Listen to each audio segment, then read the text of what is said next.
mentioned how you grow up and they change.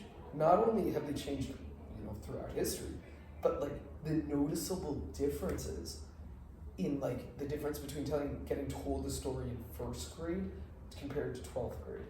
Like I remember when I was little, how we used to have this woman come in and we'd call her, I think it was a Gammy or something. It was this older lady and she volunteered and she'd read us a story every week, and it was in my kindergarten.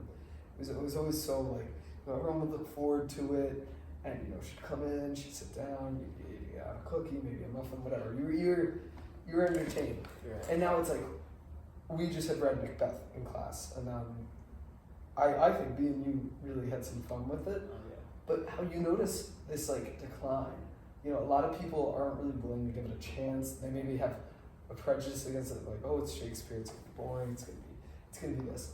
So it's so interesting that you mentioned that, how it changes by age, and also how we change our stories by age. Certain things that maybe we once held dear or like critical to a story become almost forgotten or replaced. I also think that emotion as a general plays probably the biggest part in stories. I think nostalgia too is probably another big thing. Just yesterday, I was actually cleaning out my garage, and I found two Pokédos DVDs that I found, and those are the only two I kept. Not because I still want to watch it, but because I remember watching it as a kid, and I want to just keep a hold of that memory.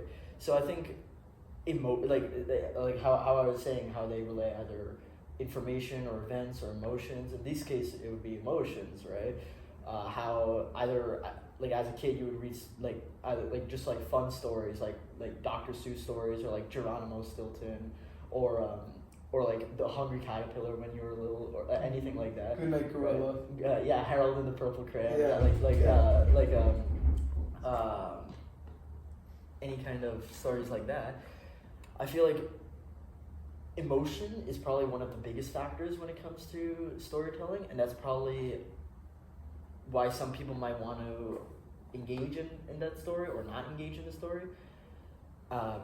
Like for example, like if I were to tell you a story about someone from my job, if there's no emotion in that story, there is no reason for you to want to listen. Sure. If I just told you that they came in, I served them, they tipped me, they left. There's no substance. You gotta have absolutely no substance in that story.